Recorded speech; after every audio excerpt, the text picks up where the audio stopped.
नमस्कार दोस्तों, मैं ऋषि अमोक क्लासेस में आपका स्वागत और अभिनंदन करता हूं। दोस्तों, जैसे कि हम लोग ये दृष्टि घटना चक्र को कवर कर रहे हैं, जिसमें हम लोगों ने अब तक सूक्ष्म दृष्टि और राष्ट्रीय परिदृश्य को देख लिया है। दोस्तों, आज से हम अंतर्राष्ट्रीय परिदृश्य को देखेंगे। दोस्तों, अंतर्राष्ट्रीय परिदृश्य में हमें ये ध्यान देने वाली बात है, यहाँ से प्रश्न बनेंगे कैसे। प्रश्न बनने का तरीका क्या होगा? पहला तरीका यह तो कोई प्रमुख सम्मेलन हो। क्या हो? प्रमुख सम्मेलन हो, या विश्व में एक चीज और ध्यान देना है, विश्व में घटी कोई नई घटनाएं हो। क्या? विश्व में घटी कोई नई घटनाएं हो, या फिर ऐसे इवेंट हो जहां हम आपके प्राइम मिनिस्टर या राष्ट्रपति या फिर कोई विदेश मंत्रालय गए हों, के लोग गए हों, या फिर इनका विजिट हुआ है। कोई राष्ट्रीय अध्यक्ष का, किसी देश के शीर्ष प्रमुख का विजिट हुआ हो, या फिर ऐसी घटनाएं हुई हो जो अंतरराष्ट्रीय बहुत चर्चित हो। तो ऐसे, या कुछ नियुक्तियां हैं आपकी, कुछ आपके सम्मेलन हैं, ऐसे कुछ आपके हैं जो आपको हमें पढ़ना पड़ेगा। ठीक है, हमें ध्यान देना है। यहाँ करंट मिलेगा बहुत, यहाँ पे चीजें आपको मिलेंगी बहुत, लेकिन सब कुछ नहीं पढ़ना है। बहुत मैं बार बार कहता हूँ, आपको सब कुछ नहीं पढ़ना जो सब पढ़ाते हैं। मैं आपको यहाँ ये नहीं बताने वाला क्या पढ़ा जाएगा, मतलब कि यहाँ मैं यही बताऊंगा जो आपको पढ़ना है। ये नहीं बताने वाला कि इतने कचड़े दिए गए, कचड़े में से क्या क्या पढ़ना। नहीं, कचड़ा आपको नहीं पढ़ना। सबसे तैयारी सबसे प्रमुख तरीका ये होता, दिए गए कचड़ों से बचना। दिए गए कचड़ों से बचने का सबसे प्रमुख तरीका यही है कि हम उसी चीजों को पढ़ें जो हमारे लिए आवश्यक है। ठीक दोस्तों, जैसे है पहला, आज खैर चलते हैं इसी के बाद, अब आगे न्यूज शुरुआत करते हैं।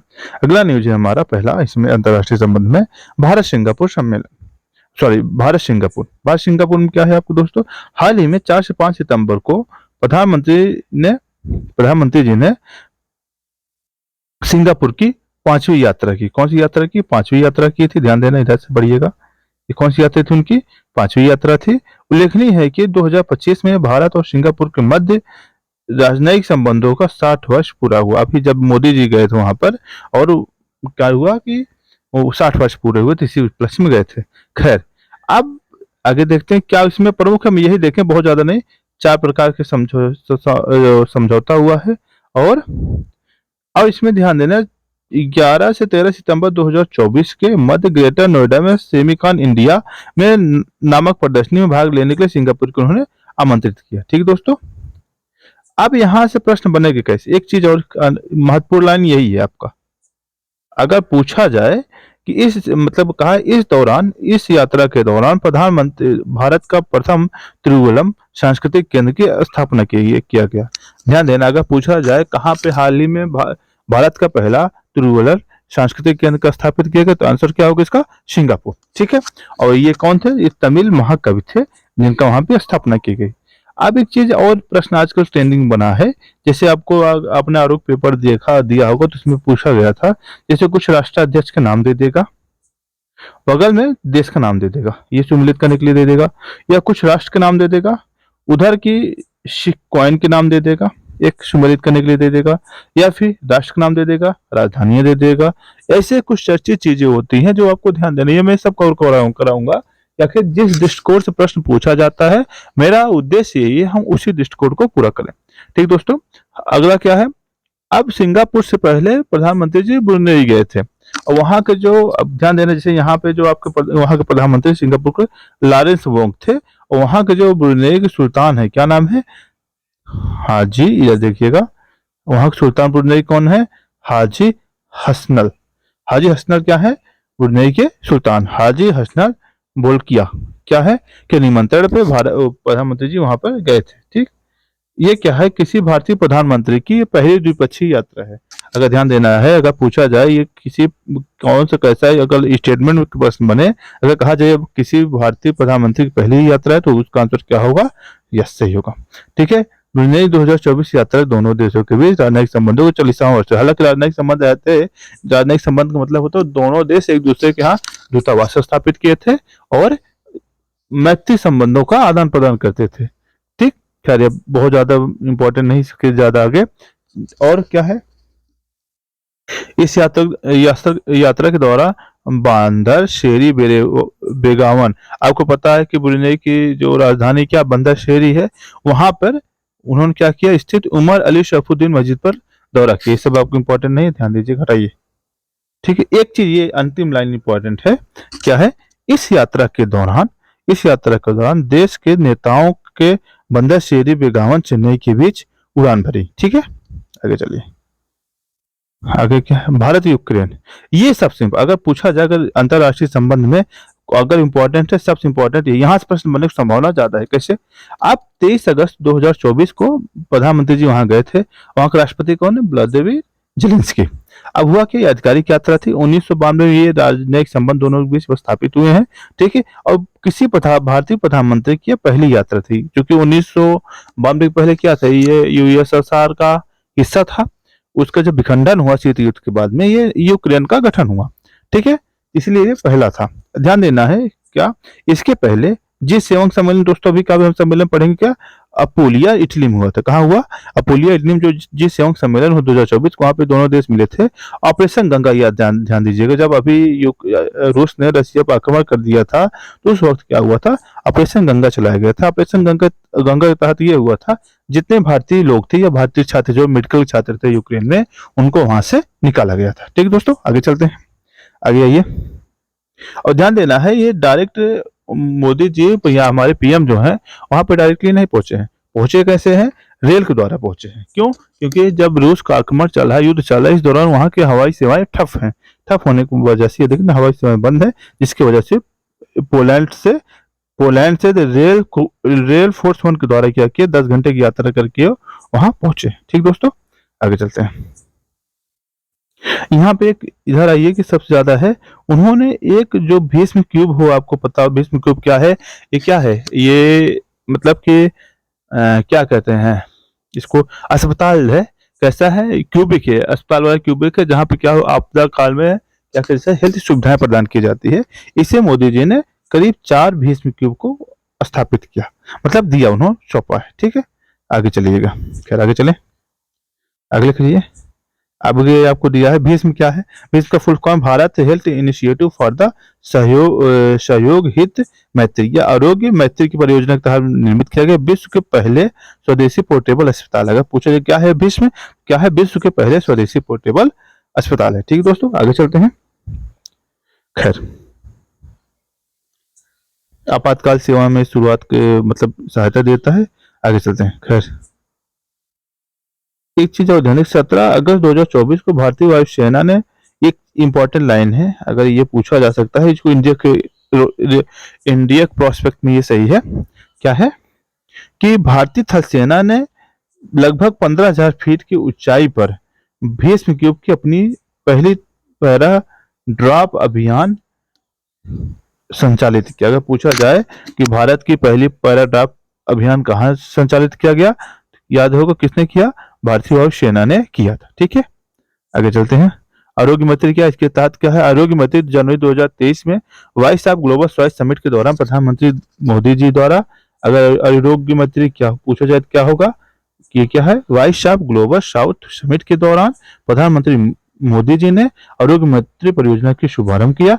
यह मानवीय पहल है। कैसे मानवीय पहल, मतलब ये है, अगर कोई आपदा आ गया, कोई डिजास्टर हो गई, कोई समस्या हो गई, उस वक्त एक देश दूसरे देश के जो सहयोग प्रदान करते हैं, इसी के तहत हम करेंगे। ठीक है, इसका उद्देश्य क्या, प्राकृतिक आपदाओं या मानवीय संकट के से प्रभावित विकासशील देशों को आवश्यक चिकित्सा आपूर्ति करना। ठीक है दोस्तों, आगे चलते हैं। चूंकि आपको पता है, अगर यूक्रेन गए हैं, पोलैंड होके गए हैं, तो स्वाभाविक कि पोलैंड भी उतरे होंगे मोदी जी। तो यहाँ पे क्या है, 21 से 22 अगस्त क्या किया था उन्होंने, पोलैंड की आधिकारिक यात्रा की थी। ठीक है, ये 45 वर्षों में किसी प्रधानमंत्री की पहली पोलैंड यात्रा थी।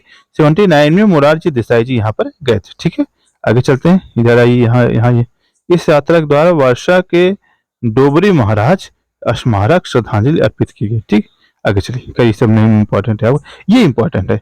स्मारक स्थल पर नवागढ़ के जाम साहेब दिग्विजय सिंह जी की रणजीत सिंह जी जडेजा के प्रति पोलैंड के, ये ध्यान दीजिए, जब द्वितीय विश्व युद्ध चल रहा है, तो ये जो थे जाम साहब क्या थे, करीब 1000 बच्चों और महिलाओं को शरण प्रदान किए थे, इसलिए ये वहां पे जाने जाते हैं। ठीक, आगे चलते हैं, इतना इंपॉर्टेंट नहीं, इसलिए बहुत ज्यादा चर्चा नहीं करें। यहाँ पे ध्यान दीजिए, जो मलेशिया का संबंध है, जो मलेशिया का संबंध है, ये वहाँ के एक जो प्रधानमंत्री के नाम ध्यान दीजिएगा मलेशिया के, क्या किया है, भारत, ये भारत आए थे, ठीक है, ये भारत आए थे, भारत की राजनयिक यात्रा किए थे। इनकी यात्रा बहुत ज़्यादा इंपॉर्टेंट नहीं है, इसलिए हम इसको नहीं चर्चा करेंगे, ठीक है। आगे आते हैं, भारत वियतनाम। वियतनाम में बहुत खास नहीं है, इसलिए वियतनाम एक बार सरसी निगाह देख लीजिएगा बस, क्योंकि हम वही चर्चा करेंगे जहाँ पे इम्पोर्टेंट बन सके। ये राष्ट्रीय का इम्पोर्टेंट है, क्योंकि यहाँ से प्रश्न बन सकता है। क्या है इसमें, प्रधानमंत्री नरेंद्र मोदी ने ऑस्ट्रिया की आधिकारिक यात्रा की, कब की, 9 से 10 जुलाई की। ऑस्ट्रिया के चांसलर चांसलर कौन है, कार्ल नेहमर। कार्ल नेहमर जो है वहाँ के चांसलर हैं। जैसे राष्ट्रपति होता है, प्रधानमंत्री होता है, वैसे वहाँ पे चांसलर होते हैं, ठीक है दोस्तों। आगे चलते, 41 वर्ष में किसी भारतीय प्रधानमंत्री की यह पहली यात्रा थी। कितने वर्षों में, 41 वर्षों में पहली यात्रा थी। उल्लेखनीय है कि 1983 प्रधानमंत्री इंदिरा गांधी जी वहां गई थी, ठीक। भारत और ऑस्ट्रिया के मध्य राजनयिक संबंध का 75वां वर्षगांठ। दोनों लगभग 75 साल से एक दूसरे के संपर्क में है। इस यात्रा के दौरान प्रधानमंत्री ने ऑस्ट्रिया के राष्ट्रपति अलेक्जेंडर वान डेर बेलवन और ऑस्ट्रिया के प्रसिद्ध भौतिक विज्ञानी एवं 2022 भौतिक क्षेत्र नोबेल विजेता एंटोनी जेलिंगर से मुलाकात की, ठीक। आगे चलिएगा, ये इंपॉर्टेंट क्वेश्चन, यहाँ से प्रश्न तो बनना ही बनना था। एक चीज तो, अभी रूस की यात्रा गए थे व्लादिमीर पुतिन के निमंत्रण, मोदी जी वहां पहुंचे थे, और 22वां भारत रूस शिखर सम्मेलन था ये, ठीक, ध्यान दीजिएगा। और अभी ये ब्रिक्स में, अभी ब्रिक्स में जो सम्मेलन हुआ है, वहां पे भी ये इंपॉर्टेंट है, क्योंकि वहीं से प्रश्न बनेगा जो कजान में भी सम्मेलन हुआ है। ये तो पूछा जाए या ना पूछा जाए, लेकिन ये पूछा जाने वाला है, ठीक है, ब्रिक्स वाला। अब ध्यान देना है, भारत और रूस अस्थायी विस्तरित साझेदारी, इंडिया रूस इंडरिंग द एक्सपैंडिंग पार्टनरशिप पे हस्ताक्षर किए हैं, और 2030 तक $100 बिलियन द्विपक्षीय व्यापार को लक्ष्य निर्धारित किया गया। मतलब इसकी क्या है, 2030 तक दोनों देश क्या करेंगे, लगभग लगभग $100 बिलियन का व्यापार करेंगे, ठीक है।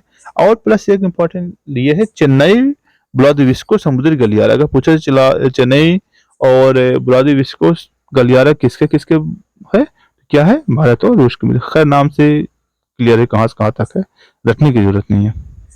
उल्लेखनीय है कि भारत और रूस राजनीतिक तौर पर दोनों एक दूसरे को भरोसेमंद है।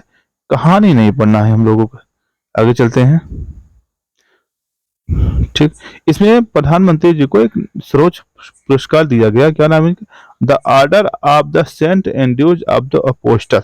ये पुरस्कार जो दिया गया है रशिया के राष्ट्रपति के द्वारा प्रधानमंत्री जी को दिया गया, ठीक है। और इसकी घोषणा 2019 में हुई थी, ठीक है। कह रहा इस पुरस्कार का स्थापना 300 वर्षों से अधिक समय से पूर्व की, मतलब ये रूस जो, मतलब ये जो पुरस्कार मोदी जी को दिया गया है प्रधानमंत्री जी को, ये क्या नाम है, 300 वर्ष से स्थापित है, ठीक है। अगला क्या है, प्रधानमंत्री ने 2 शहर में वहां पर क्या किया, अपने वाणिज्यिक दूतावास खोलने की बात की। कौन कौन सा है ये दोस्त, ये है कजान, अभी जो यहाँ पे ब्रिक्स सम्मेलन हो रहा है, ये ब्रिक्स वाला सम्मेलन हो रहा है कजान, और दूसरा याकेतिनबर्ग। याकेतिनबर्ग दो ऐसे सारे, यही इंपॉर्टेंट है। अगर इस करंट में पूछा जाए, सबसे इंपॉर्टेंट लाइन है तो यही। अगर पूछा जाए हाल ही में रशिया में, अगर पूछा जाए तो आपके पास ऑप्शन दे दिया जाए, हाल ही में भारत ने रशिया में कहाँ पे वाणिज्यिक दूतावास खोले, एक ऑप्शन दे दें, उसमें मार्क्स को डाल दे, कोई ब्लॉदिविस्को डाल दे, कुछ भी डाल दे, और उसमें ये कजान और यातेनबर्ग हो, आप उसमें कंफ्यूज हो सकते हैं, ठीक है, ध्यान देना है इस चीज को, ठीक। भारत और ग्रीस, अभी आपको पता है कि ग्रीस के जो प्रधानमंत्री हैं करियाकोस जी यहाँ पे भारत पे आए थे, और ये 9वें रायसीना, इसको अगर ध्यान से देखा जाए, ये यहाँ से नहीं, इसको पढ़ना चाहिए, 9वां रायसीना संवाद 2024, ये यहाँ इस हेडिंग से पढ़िए, तब आपको पता चले हाँ है क्या ये। ध्यान देना है, 9वें रायसीना संवाद 2024 में भारत के मुख्य अतिथि थे कौन से, ग्रीस के प्रधानमंत्री, क्या नाम, करियाकोस। करियाकोस याद करिए, अगर याद करना होगा तो, इसे ग्रीस क्या होता है, करिया होता है, इसका नाम है करियाकोस, है, याद रहेगा। आगे चलते हैं, और इसमें केंद्रीय थीम क्या क्या था, और रायसीना का जो उद्घाटन हुआ था प्रधानमंत्री जी ने किया था, और इसका केंद्रीय विषय जो था चतुरंग संघर्ष, प्रतियोगिता, सहयोग और निर्माण, ये इसका थीम था। और इसे आयोजित कौन करता है? ऑब्जर्वर रिसर्च फाउंडर ORF आप जानते हो, केंद्रीय विदेश मंत्रालय। भारत रूस के बीच में जो राजनयिक संबंध, इसको आप देख सकते हैं एक नजर, हल्का सा इम्पोर्टेंट कम है। ठीक, आगे चलते हैं। यूएई, यूएई में क्या है? ये प्रधानमंत्री नरेंद्र मोदी ने यूएई की आधिकारिक यात्रा की कब? 13 से 14 फरवरी के बीच में। अच्छा, क्या हुआ था इसमें? इसमें विश्व जलवायु कार्यवाही शिखर सम्मेलन में भाग भी लिया था इसमें। और कब हुआ था ये? 13 नवंबर से 1 दिसंबर के बीच में भी भाग लिया था इसको। ठीक, आगे यहाँ आइए, वर्ल्ड गवर्नमेंट समिट, ये जरूरी है आपके लिए, ध्यान दीजिएगा। राष्ट्रीय समुद्री विरासत परिषद के विकास दर पर यह लोथल गुजरात में निर्माणाधीन है। अगर पूछा जाए राष्ट्रीय समुद्री विकास विरासत परिषद कहाँ स्थापित किया गया, तो क्या लोथल गुजरात में? ये इंपॉर्टेंट क्वेश्चन है आपके लिए। यहाँ से प्रश्न बनने की संभावना है। कितने परसेंट? अगर हम परसेंट की बात करें, लगभग 80% यहाँ प्रश्न बनने की संभावना है। और यूपीआई वगैरह होते ही, इसको नहीं ध्यान देना है। और एक सेकंड ध्यान दीजिएगा, यूएई, यूएई के बाद, ठीक, हाँ, एहलान मोदी वहाँ के कार्यक्रम। अब ध्यान दीजिएगा, इस समझौते की यूएई में रुपे कार्ड को सार्वभौमिक रूप से स्वीकार किया गया, यानी वहां पे रुपे कार्ड भी जारी हो गया। ठीक है दोस्तों, आगे चलते हैं। आगे क्या है कि 13 से फरवरी 2024 को अबू धाबी में यूएई में स्थित जायद स्पोर्ट सिटी स्टेडियम, कौन कौन सा? जायद स्पोर्ट सिटी स्टेडियम में क्या किया गया?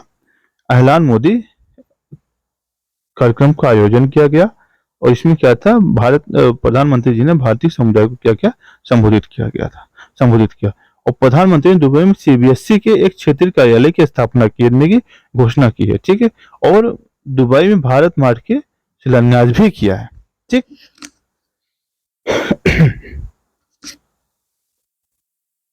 वाइब्रेंट, ध्यान देना है, 2024 जो वाइब्रेंट गुजरात वैश्विक शिखर सम्मेलन था, इसमें जो शेख मोहम्मद बिन जायद अल नहयान, ध्यान दीजिएगा, कौन? 9 फरवरी से 10 फरवरी 9 से 10 जनवरी 2024 को मध्य गुजरात में आयोजित भारत के आधिकारिक यात्रा की, कौन? शेख मोहम्मद बिन जायद। कब था? वाइब्रेंट गुजरात कार्यक्रम, वाइब्रेंट गुजरात का जो कार्यक्रम था, उसको क्या था? ये वहां के मुख्य अतिथि थे। ठीक दोस्तों, आगे चलते हैं। अगला है वर्ल्ड गवर्नमेंट समिट। ध्यान देना है, यूएई में ही वर्ल्ड गवर्नमेंट समिट हुआ था। कब से? 12 से 14 फरवरी के बीच में। ठीक दोस्तों, आगे चलते हैं। यह सम्मेलन की 11वां संस्करण था। कौन सा संस्करण था? 11वां संस्करण था इसका। अगर सबसे इंपॉर्टेंट है, अगर वन लाइनर क्वेश्चन बना, तो क्या वर्ल्ड गवर्नमेंट समिट कहाँ आयोजित हुआ? इसका क्या आंसर होगा? इसका आंसर होगा यूएई में। कौन सा संस्करण था? 11वां संस्करण था। और इसकी थीम क्या थी?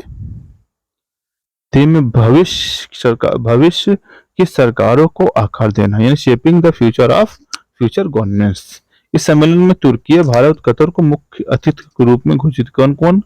तुर्की, भारत और कतर क्या थे? मुख्य अतिथि। नरेंद्र मोदी इसके मुख्य अतिथि के रूप में गए थे।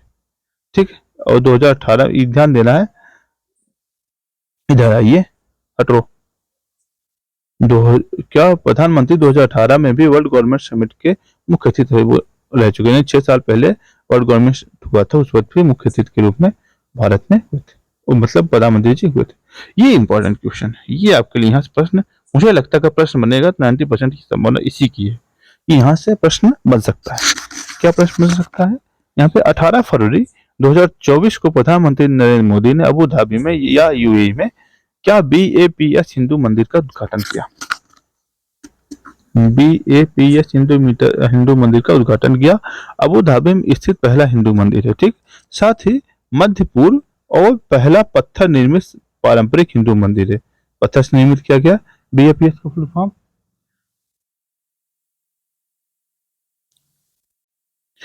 BAPS का फुल फॉर्म क्या है?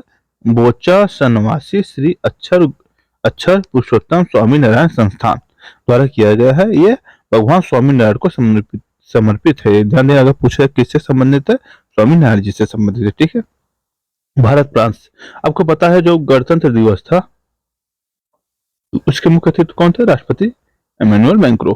ठीक, और इन्होंने अपनी आधिकारिक यात्रा की शुरुआत कहां से किया था? आपको याद होगा ऐसे प्रश्न पीसीएस के लिए इंपॉर्टेंट हो जाता है। याद कीजिए, पीसीएस ने प्रीवियस ईयर में क्वेश्चन पूछा था, शायद 2019-19 का है। उसने पूछा था, तो राष्ट्रपति जिनपिंग जी आए थे यहाँ पे चीन के, तो उसमें ये पूछा था कि आखिर जो आए थे जिनपिंग जी, उनकी आधिकारिक यात्रा शुरुआत कहाँ से हुई थी। ठीक है, इसलिए आपके लिए ये प्रश्न इंपॉर्टेंट हो जाता है कि आखिर उन्होंने कहाँ से शुरुआत किया था। और ये भारत के 75वें गणतंत्र दिवस के क्या थे, मुख्य अतिथि भी रहे। ठीक है, बस, और इतना ज्यादा नहीं इंपॉर्टेंट है कौन कितनी बार आया क्या है, ये सब नहीं इंपॉर्टेंट है। फ्रांस को एफिल टावर में भारत की यूपीआई संचालन को प्रारंभ करने की घोषणा की। धन एफिल टावर जो होता है वहां पे क्या होता है, यूपीआई को भी लागू कर दिया गया। ठीक, आगे चलते हैं।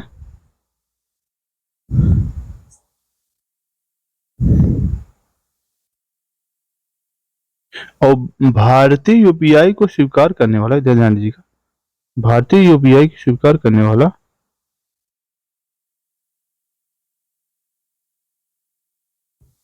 भारतीय यूपीआई स्वीकार करने वाला प्रथम फ्रांस जो है प्रथम यूरोपीय देश हो गया। अगर पूछा जाए ऐसा कौन सा यूरोपीय देश है जिसने यूपीआई को स्वीकार किया, तो इसका क्या आंसर होगा दोस्तों, फ्रांस। ठीक है, आगे चलते हैं।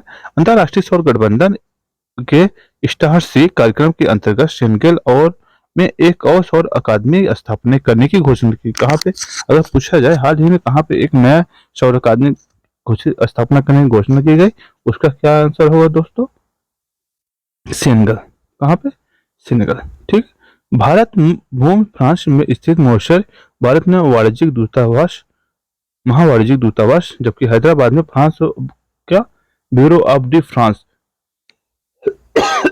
खोलने की घोषणा की, स्थापना करने की घोषणा की गई। और 5 वर्ष के लिए शेंगेन वीजा योजना शुरुआत किया, संचालन करने की घोषणा की गई। ठीक है दोस्तों, आगे चलते हैं। खैर, आपके लिए इतना ही इंपॉर्टेंट है, इसमें आगे चलते हैं। दोस्तों अगला टॉपिक इसमें है अंतरराष्ट्रीय सम्मेलन। आप सोच रहे हो मैंने पुरस्कार को नहीं, मतलब सॉरी, सूचकांक को मैंने नहीं कवर किया। सूचकांक हम एक ही स्लाइड में देखेंगे, और वो भी देखेंगे हैंड रिटन नोट्स में। उसका रीजन ये है कि मैंने हैंड रिटन नोट्स में उसको अच्छे से कवर कर लिया है, और मतलब कवर तो ये भी है, इसका मैं हैंड रिटन नोट्स आप लोगों को टेलीग्राम पे डालूंगा। इसका एक बड़ी वजह ये है कि दिया बहुत कुछ है, सब कुछ नहीं पढ़ना है, कर भी मैं अमेंडमेंट वहां देख लूंगा। लेकिन अब ये है कि पहले अंतरराष्ट्रीय सम्मेलन देखते हैं। नाटो सम्मेलन हुआ। नाटो फुल फॉर्म क्या है, कि नॉर्थ अटलांटिक ट्रीटी ऑर्गेनाइजेशन। क्या है दोस्तों, नॉर्थ अटलांटिक ट्रीटी ऑर्गेनाइजेशन। आपको पता है कि यह नाटो के 75वां वर्षगांठ था। इसकी स्थापना कब हुई दोस्तों, 1949 में हुआ था, वाशिंगटन डीसी में हुआ था। और इसका उद्देश्य क्या था, आपको याद होगा, जो रशिया और अमेरिका के बीच में शीत युद्ध चल रहा था, उसी के मद्देनजर क्या हुआ, तो इसकी स्थापना हुई थी, ताकि ऐसे मतलब ये देश आपस में अपनी सुरक्षा के लिए प्रतिबद्ध थे। ठीक, ये सैन्य संगठन है एक तरह से देखा जाए तो। इसका फुल फॉर्म क्या, उत्तरी अटलांटिक संधि कहा जाता है। ठीक है दोस्तों, आगे चलते हैं। और ये हुआ कहाँ, अगला अगला नाटो शिखर सम्मेलन द हेग नीदरलैंड में होगा। ठीक, कहाँ, जून 2025 में स्थापित होगा। और इस बार कहाँ हुआ है, इस बार वाशिंगटन डीसी में हुआ है। ठीक है, कहाँ पर, वाशिंगटन डीसी या अमेरिका में। इस बार कब, जुलाई 2024 में। अगला कहाँ होगा दोस्तों, नीदरलैंड में। अगला क्या है, ये अगर पूछा जाए, ये प्रश्न यहाँ पूछा जाए, नाटो का तो बहुत कम संभावना है, यहाँ प्रश्न पूछा जा सकता है। यहाँ ये टॉपिक आपके लिए इंपॉर्टेंट बन जाता है। क्यों, इटली में हुआ है, इसकी अध्यक्षता इटली द्वारा की गई। अपुलिया इटली में 55वां था, एक तो पहली महत्वपूर्ण बात, 55वां था। प्लस जापान इसकी अध्यक्षता लिया था, जापान से अध्यक्षता ली थी जनवरी में। अभी इसके पहले जापान हुआ था। ठीक दोस्तों, इसके बाद कनाडा में 2025 के G7 की अध्यक्षता की जाएगी। मतलब अगर पूछा जाए G7 के अगले सम्मेलन कहाँ हुआ, उसका आंसर क्या होगा, कनाडा। ठीक दोस्तों, आगे चलते हैं। बस इससे ज्यादा इंपॉर्टेंट नहीं है। अगर देखा जाए तो इसमें भारत भी आमंत्रित किया गया था, क्योंकि इसमें क्या होता है, एक तो 7 देश रहेंगे, कुछ अन्य देशों को आमंत्रित किया जाएगा, भाई साहब आप भी आइए सम्मेलन में भाग लीजिए। ठीक है, तो इसमें भारत भी गया था। आगे चलते हैं। G7 में 7 सर्वाधिक औद्योगिक और विकसित महाशक्तियों संगठन है। इसके सदस्य हैं कौन कौन, यूएसए, यूएसए, कनाडा, यूके यानी यूनाइटेड किंगडम, इसे यूके बोलते हैं, फ्रांस, इटली, जर्मनी और जापान। ये नाम आपको याद रखना चाहिए। ठीक, अगला चलते हैं 13वां विश्व व्यापार संगठन मंत्री सम्मेलन, मतलब WTO। इसको WTO बोलेंगे। क्या बोलेंगे? WTO। WTO का ये 13वां सम्मेलन था। कहाँ हुआ दोस्तों? संयुक्त अरब अमीरात के कब हुआ था? 26 फरवरी से 2 मार्च के बीच में। इंपॉर्टेंट है ये, आपके लिए बहुत इंपॉर्टेंट है WTO वाला। ये आपके लिए बहुत इंपॉर्टेंट न्यूज है आपके लिए, यहाँ से प्रश्न बनने की संभावना अधिक है। ठीक है, इस सम्मेलन की अध्यक्षता संयुक्त अरब अमीरात UAE के विदेश राज्य मंत्री डॉक्टर थानी बिन अहमद अल जायदी ने किया था। गौरतलब है कि 12वां जो सम्मेलन हुआ था, अगर 12वां WTO मंत्री स्तरीय सम्मेलन पूछा जाए कहाँ हुआ था, उसका आंसर क्या होगा? 2022 में जिनेवा के स्विट्जरलैंड में हुआ था। स्विट्जरलैंड के जिनेवा में हुआ था। ठीक दोस्तों, कह रहा है 13वां जो होगा, इसमें इस सम्मेलन की एक बड़ी विशेषता यह है, WTO में 2 नए सदस्य बने। कौन? एक है कोमोरोस, दूसरा तिमोर लेस्ते। ये इंपॉर्टेंट न्यूज है। अगर पूछा जाए हाल ही में इस बार मंत्री स्तरीय सम्मेलन कहाँ हुआ, पहला ऑप्शन होगा UAE। दूसरा ऑप्शन दे दे, इसमें 2 देश शामिल किए गए, कौन कौन से? यहाँ 2 प्रकार से ऑप्शन में भी क्वेश्चन बन सकते हैं और लाइन में भी क्वेश्चन बनाए जा सकते हैं। ठीक है दोस्तों, और इसी के साथ इनकी संख्या जो बढ़ के कितनी हो गई? 166 हो गई। लास्ट टाइम कौन ऐड हुआ था? अफगानिस्तान और लाइबेरिया WTO के सदस्य बने। ठीक दोस्तों, इंपॉर्टेंट है आपके लिए, ध्यान दीजिएगा। अगला क्या है? CMS COP14। CMS आपको पता है दोस्तों, जैसे जो पशु होते, पक्षी होते हैं, इनके लिए कोई अंतरराष्ट्रीय सीमा, कोई बाउंड्री नहीं है। ये किसी देश से कोई भेदभाव नहीं करते, कहीं भी आ जा सकते हैं। इसीलिए क्या किया गया, ये मतलब ये संधि लाई है कि भाई साहब, अगर हमारे देश का पक्षी आपके यहाँ जाएगा, या आपके देश का पक्षी या जानवर कोई भी होगा, अगर हमारे यहाँ आएगा तो हम उसको हानि नहीं पहुंचाएंगे। अगर इसको हानि पहुंचाते हैं, स्वाभाविक है कि एक दूसरे के लिए खतरा होगा, पूरे वन प्राणी के लिए खतरा होगा। इसलिए क्या किया गया, इनको सुरक्षा प्रदान करने के ऐसे किया गया। ठीक है, ये संधि लाई गई थी। कब ये खैर आई थी? 76 में। ठीक है, और लागू 79 में हुई। अभी आगे बढ़ते हैं। और इसका जो है अभी हाल ही में जो सम्मेलन हुआ, कहाँ हुआ? फरवरी 2024 में उज्बेकिस्तान में हुआ। कहाँ हुआ दोस्तों? उज्बेकिस्तान के समरकंद में हुआ था। ठीक है, आगे चलते हैं। मध्य एशिया में आयोजित होने वाली पहली कॉन्फ्रेंस थी। अगर पूछा जाए CMS के सम्मेलन जो हो चुकी 14वां है, तो ये मध्य एशिया में आयोजित होने वाला कैसा है? पहला कॉन्फ्रेंस था। इस बैठक जो अध्यक्षता है कौन किया है? वहां के प्रधानमंत्री अब्दुल्ला अरिपो। कौन किया है? अब्दुल्ला अरिपो ने किया है। प्रकृति की कोई सीमा नहीं, नेचर नोज नो बाउंड्री, मतलब प्रकृति की कोई सीमा नहा है, मतलब नहीं है। ध्यान देना, यानी कि नेचर की कोई सीमा नहीं। सीमा ने हमने अपने लाभों के लिए, अपने हितों के लिए बांट रखा है, बट नेचर ऐसा नहीं करते। इसलिए जो पक्षी होते हैं या प्राणी होते हैं, कोई भी जीव होता है, उनके लिए देश की कोई या किसी प्रदेश की या गांव की कोई भी सीमा उनके लिए मायने नहीं करता। ठीक दोस्तों, आगे चलते हैं। अगला है वन्य जीव के पराभाषी पक्षियों के संरक्षण के लिए पश्चिम में 13वें सत्र के सम्मेलन का आयोजन 15 से 22 फरवरी 2020 को गुजरात गांधीनगर में हुआ। जो 13वां सम्मेलन था, 13वां वाला भारत में हुआ था, ये 14वां था। ध्यान देना है, इसके पहले जो 13वां सम्मेलन हुआ था वो भारत में ही हुआ था। ठीक दोस्तों, उसका थीम क्या था? Migrate species connect to planet together welcome then home. अगर पूछ लीजिए, अगर आपसे बना दिया जाए CMS, हाल ही में CMS 14 का सम्मेलन उज्बेकिस्तान हुआ, तो ऑप्शन ये सही होगा। आपको दूसरा ऑप्शन ये बना दे, आज तक इसमें भारत में कोई सम्मेलन नहीं हुआ, तो ये ऑप्शन आपके लिए सोचने के लिए भी बेस्ट कर सकता है कि हुआ था या नहीं हुआ था। ध्यान देना है, जो CMS 13 था वो कहाँ हुआ है? भारत में ही हुआ है। ठीक दोस्तों, आगे चलते हैं। बैठक के दौरान विश्व की पहली प्रवासी प्रजाति report status of the world migrate species को लॉन्च किया गया। ठीक है, आगे चलते हैं। CMS के दौरान प्रवासी प्रजाति चैंपियन कार्यक्रम को भी आयोजन किया गया, जिसमें प्रवासी प्रजातियों के संरक्षण का सदैव प्रयास के लिए प्रतिबद्ध 9 चैंपियन को मान्यता प्रदान की गई। इसमें ध्यान देना, जो प्रवासी प्रजाति आ रहे हैं उनको जो संरक्षण प्रदान करते हैं, उन्हीं के लिए ये दिया गया है। ठीक दोस्तों, आगे चलते हैं। नाम आप सभी लोगों को पता है, खैर आगे आइए। ये दिया ना, आगे ध्यान दीजिएगा, ये CMS के लिए इंपॉर्टेंट चीज है। क्या? CMS जो है प्रवासी प्रजातियों के संरक्षण की एक अभिसमय है। अभिसमय मतलब कन्वेंशन है, समझौता है, जो यूएनईपी आपको पता है, यूएनईपी संयुक्त राष्ट्र पर्यावरण कार्यक्रम, इसकी स्थापना कब हुई थी? 1972 में हुई थी। कब? स्टॉकहोम सम्मेलन के बाद में हुई थी। और इसका जो मुख्यालय है कहाँ है? Nairobi Kenya. कहाँ? नैरोबी केन्या में। ठीक है दोस्तों। अब हुआ क्या है, इसको जो 1979 से हस्ताक्षर किया गया था और 83 में लागू किया गया था। भारत भी 83 में इसमें सीएमएस में शामिल हुआ। ठीक है दोस्तों। अगला है 1900 नैम शिखर सम्मेलन। नैम का फुल फॉर्म क्या होता है? नॉन अलाइंड मूवमेंट, माने गुट निरपेक्ष आंदोलन। इसे फुल फॉर्म क्या होता है? गुट निरपेक्ष आंदोलन। कहाँ हुआ दोस्तों?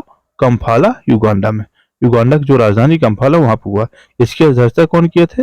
वहां के राष्ट्रपति येवेरी कटुगा मुसेवेनी। इन्होंने क्या किया था? वहां का इसका क्या किया थे? अध्यक्षता किया था। इसका विषय क्या था दोस्तों? साझा साझा वैश्विक समृद्धि के लिए सहयोग। ठीक। क्या है, ज्ञात तो है कि 2024 से 27 तक ये वहां का अध्यक्ष है। ठीक है। इसमें कौन भागीदार लिए थे? जयशंकर जी वहां पे गए थे। नैम में कुल कितने सदस्य हैं दोस्तों? 121। भारत इसमें क्या है? संस्थापक आपको पता है कि प्रधानमंत्री नरेंद्र मोदी, मिस्र के वहां राष्ट्रपति वगैरह सब मिलकर क्या किए थे? नैम की शुरुआत की थी। ठीक है दोस्तों। आगे चलते हैं।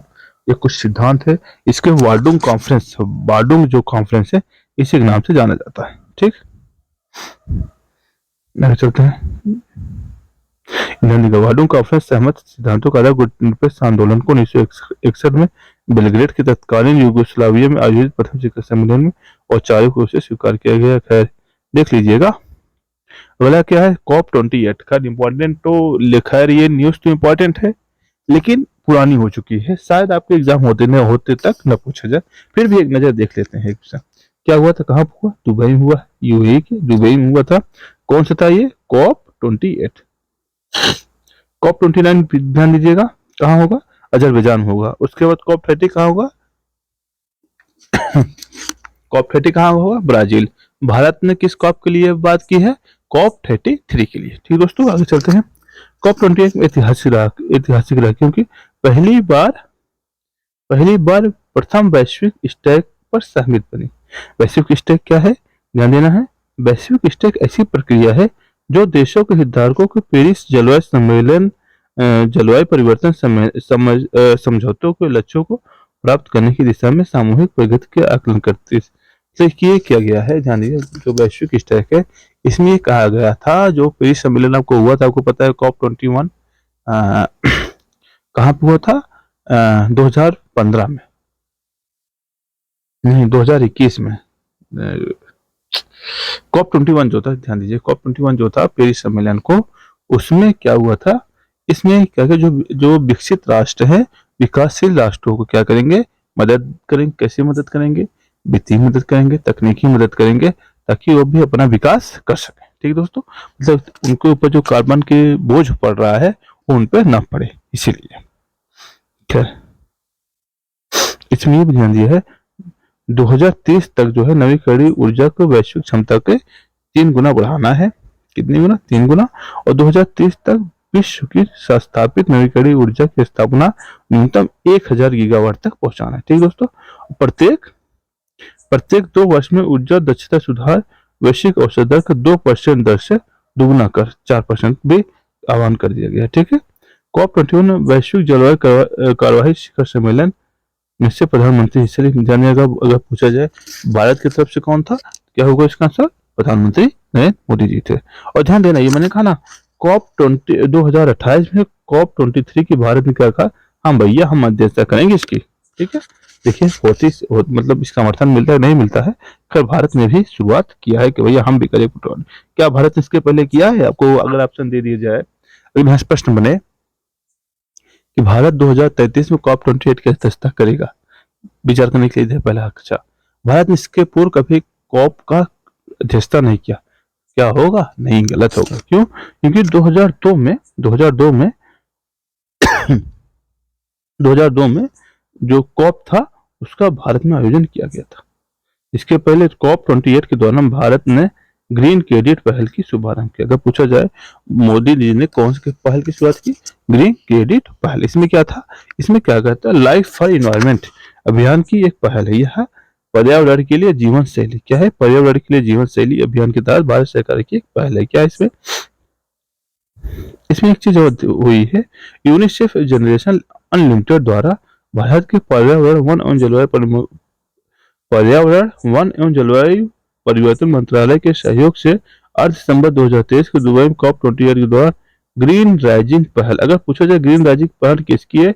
यूनिसेफ एवं जनरेशन ऑफ अनलिमिटेड द्वारा और भारत सरकार इसकी पहल है। इसका उद्देश्य क्या है दोस्तों? विश्व भर में युवाओं को विभिन्न हरित पहलों के भागीदारी करने तथा अपने अपने जलवायु परिवर्तन के प्रभाव को अनुकूल डालने के लिए प्रोत्साहित करना है। इसमें ये ध्यान देना है ग्रीन राइजिंग पहल किससे संबंधित। ठीक दोस्तों, अगर पूछा जाए तो क्या होगा कि युवाओं को प्रेरित करना है, भाई साहब जो जलवायु परिवर्तन हो रहा है आप जागरूक होइए, प्लस अन्य लोगों को भी जागरूक करिए ताकि इससे का प्रभाव कम पड़े।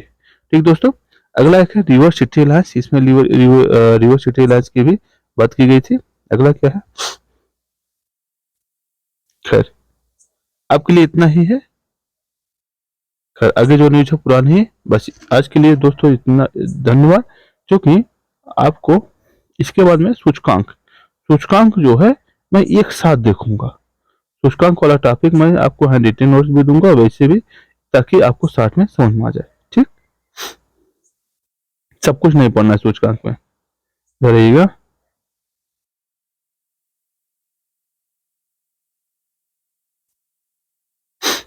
ठीक दोस्तों, कुछ सूचकांक है, वैश्विक नवाचार सूचकांक, ऐसे कुछ सूचकांक है, कल हम इसको देखते हैं। ठीक दोस्तों, इसके लिए धन्यवाद।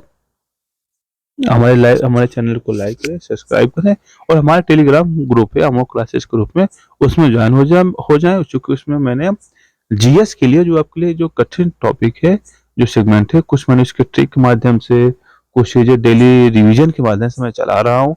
हिंदी का भी है, हमारी टीम भी है, आप उसमें ज्वाइन हो जाइए। आपको उसमें अच्छी खासी प्रोग्रेस देखने को मिलेगी और इसके पीडीएफ जो कुछ भी होते हैं वहां भी आपको देखने को मिल जाएगा। धन्यवाद दोस्तों।